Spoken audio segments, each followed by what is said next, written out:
آخری سوال میرا. جی بسم اللہ. میری زندگی جو ہے نا ہچکولے سے عبارت ہے اصل میں نا. مسلک، پھر مسلک تبدیل، دوسرا مسلک، پھر یہ، پھر اس کا تشکیک، پھر دہریات اور یہ سارا چکر. وہ کم علمی ظاہر سی بات ہے اپنی. تو اب مجھے دلچسپی یہ ہے بہت زیادہ رہی ہمیشہ سے کہ دین اسلام کی خاص اس کی اور باقی مذاہب میں بھی مجھے اس حوالے سے دلچسپی ہے کہ جو ہر زمانے میں مختلف اہل علم مفکرین آئے جنہوں نے اس کو سمجھنے کی کوشش کی. تو میں اس چکر میں ہوتا ہوں کہ ابھی لیٹسٹ کون ہے جو دین کی باقی روایت سب کچھ سے ہٹ کے کوئی بات سمجھ آ رہا ہو. تو اس میں پاکستان کے تناظر میں دیکھتا ہوں تو غامدی صاحب آخری، اس کے بعد آپ آتے ہیں میری لسٹ میں. تو اب اس لیے وجہ سے آپ سے بہت دلچسپی ہوئی پڑھنے میں، آپ کی اس کو سمجھنے میں، اور 2-3 بار میں آپ کو ایسی اس میں آیا. تو آپ فکر غامدی میں بنیادی غلطی کیا پاتے ہیں؟ وہی جو باقی تمام مسالک میں ہیں یا اس سے ہٹ کے کوئی اس میں آپ؟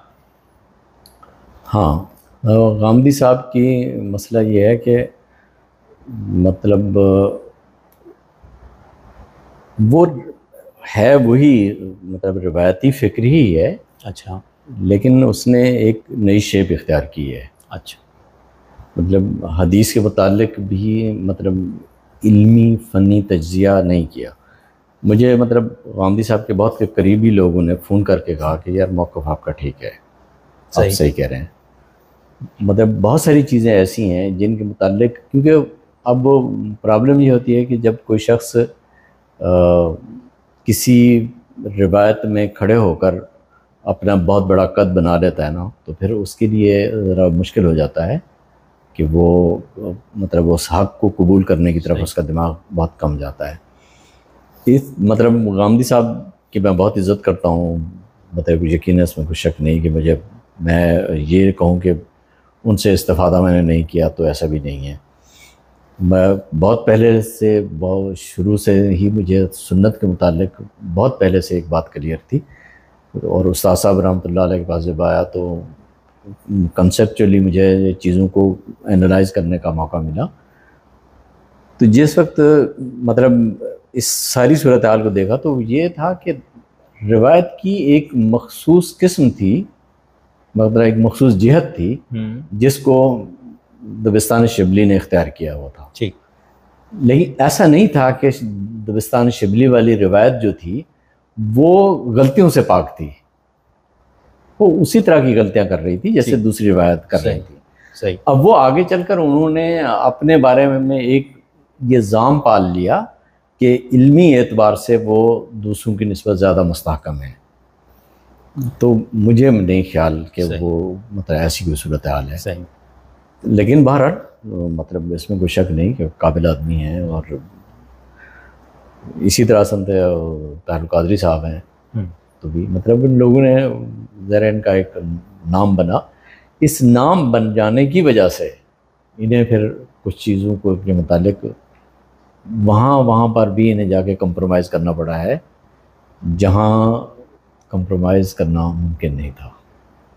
تو آپ کو اپنے بارے میں یہ خدشہ نہیں ہے کیونکہ آپ جس علمی مستحکم اس پہ کھڑے، میں تو آپ کو ان سے آگے رکھتا ہوں بطور طالب علم. میں بتاؤں آپ کو، میں جس بنیاد پہ میں کھڑا ہوں نا، مجھے آج بھی آج بھی میں پوری دیانتداری کے ساتھ بتا رہا ہوں آپ کو کہ آج بھی کوئی شخص آ کر جن مقدمات کی بنیاد پر میں اپنے موقف کو قائم کرتا ہوں اور اس موقف سے جو نتائج اخذ کرتا ہوں، یعنی مقدمات، موقف اور نتائج، ان کے درمیان جو ترتیب ہے، اس ترتیب میں کوئی شخص آ کر اگر آج بھی وہ خلل ظاہر کر دے کہ آپ یہاں یہ غلطی کر رہے ہیں، مطلب وہ علمی اعتبار سنتے ہو، تو میں ڈیفینڈ نہیں کروں گا. میں یہ وعدہ کرتا ہوں. آپ یہ تو غامدی صاحب بھی کہتا ڈیفینڈ، یہ تو پھر اگر وہ غامدی صاحب کہہ رہے ہیں غلطی واضح کر دو. نہیں، میں ایک دفعہ نہیں 100 دفعہ ان کو غلطیاں ان کی بیان عرض کر چکا ہوں. نہیں تو وہاں پر وہ غلطی ان کو لگ رہا ہوگا نا میں غلطی پہ نہیں ہوں، ڈاکٹر صاحب غلطی پہ، یا انہوں نے ایڈمٹ کیا کہ غلطی ہے. نہیں، یہی عرض کر رہا ہوں کہ مطلب فرض کریں کبھی انہوں نے تفسیر والے مسئلے کو موضوع بحث بنایا؟ نہیں. حدیث والے ایشو کو زیر بحث بنایا؟ جس طرح آپ بنایا اس طرح تو نہیں. ٹھیک ہے نا. اچھا، اب حدیث کے معاملے میں انہوں نے ایک ایسا موقف اختیار کیا جو روایت کے قریب تر بھی رہے اور وہ ہٹ کے بھی ہو. یہ ہے بالکل. نہیں ایسا نہیں ہے، آپ اگر علمی اعتبار سے اسے جج کرنا چاہتے ہیں تو علمی تجزیہ کریں اس کا. صحیح صحیح. مطلب مجھے، میں پھر یہ گزارش کروں گا کہ مجھے کسی مخصوص فرقے یا کسی مخصوص شخص کے لیے کوئی زیادہ مطلب بات کرنے میں کمفرٹیبل نہیں محسوس کرتا خود کو. ٹھیک، مجھے پتہ ہے، لیکن کیونکہ آپ نے اس کو اسپیشلی فوکس کیا تو اس لیے میں یہ عرض کرنا چاہتا ہوں کہ میرے علم میں نے ان کی ساری کتابیں بہت احتیاط سے پڑھی ہیں.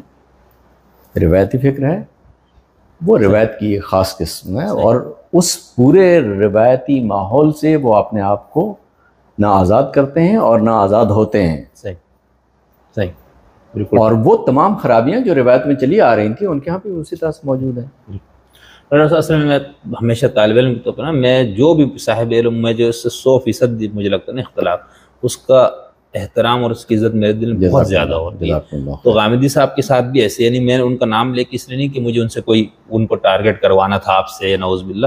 میرا مقصد، میں نے آپ کو تناظر بتا دیا کہ مجھے ایسا لگتا ہے، جو میں پڑھتا رہتا ہوں، یہ چیزیں تلاش کرتا ہوں، تو مجھے یعنی ہم یہ کہہ سکتے ہیں کہ غامدی صاحب ایک وہ تھے اس وقت، یعنی پچھلے 30-40 سال میں انہوں نے ایک دین کی تعبیر یہ سب پیش کیا. اس کے بعد مجھے یہ لگتا ہے کہ ان سے اگلا جو یعنی اہم ترین شخص جو مجھے اس وقت نظر آ رہا ہے، ہو سکتا ہے میرے یہاں پر بھی ناقص اپنا ہی وہ ہو، وہ آپ نظر آ رہے ہیں. تو اس لیے میں نے آپ سے پچھلی جو چیز مجھے نظر آئے اس پہ میں نے سوال اسپیسیفک کیا، ورنہ ادروائز تو آپ کی ماشاءاللہ جتنی آپ نے ابھی تک باتیں کی اس میں تو کوئی بھی نہیں اس میں ضبط نعرہ سے نہیں بچے گا. یعنی جو دیانتداری سے آپ کی بات کو ہم سمجھ لیں تو حدیث سے متعلق، تفسیر سے متعلق، فقہ سے متعلق جو آپ نے ساری چیزیں تصوف میں بتائے، تو اس سے تو انشاءاللہ کوئی بھی محفوظ نہیں رہے گا نا. یعنی اس کی زد پڑے گی سب پہ، صرف غامدی صاحب پہ نہیں. تو میں نے کیسا نہ ہو کہ لوگوں کو یہ لگے کہ میں نے غامدی صاحب کا خاص آپ سے سوال کیا، کہ اس کی وجہ صرف یہ تناظر ہے میرا. ٹھیک ہے. تھوڑا سا میرے کافی اور بھی سوالات ہیں، انشاءاللہ پھر کبھی میں آپ کو ٹائم لوں گا. بہت میرے پاس یقین مانے ڈاکٹر صاحب آپ کے لیے شکریہ کہ الفاظ کہنے کے لیے الفاظ نہیں. اللہ تعالیٰ آپ کو صحت سلامتی عطا فرمائے، آپ خوش رہیں. محبت سے ٹائم دیا، اتنا آپ نے مجھے وقت دیا، کل بھی اور آج بھی. اور یہ یعنی میں کیسا آپ کو بولوں نا کہ میں کیا محسوس کر رہا ہوں. اور انشاءاللہ جو اگر کوئی شخص آپ کی پوری خطوط مستقل دیانتداری سے سنے گا تو اس کے پاس بھی آپ کے شکریہ کے الفاظ نہیں ہوں گے، یہ میں کہہ سکتا ہوں. تو اللہ تعالیٰ آپ کو اجر عظیم دے. ہم تو بس یہی دعا آپ کے لیے، اجرکم علی اللہ کہہ سکتے ہیں. بہت شکریہ سر، بہت شکریہ.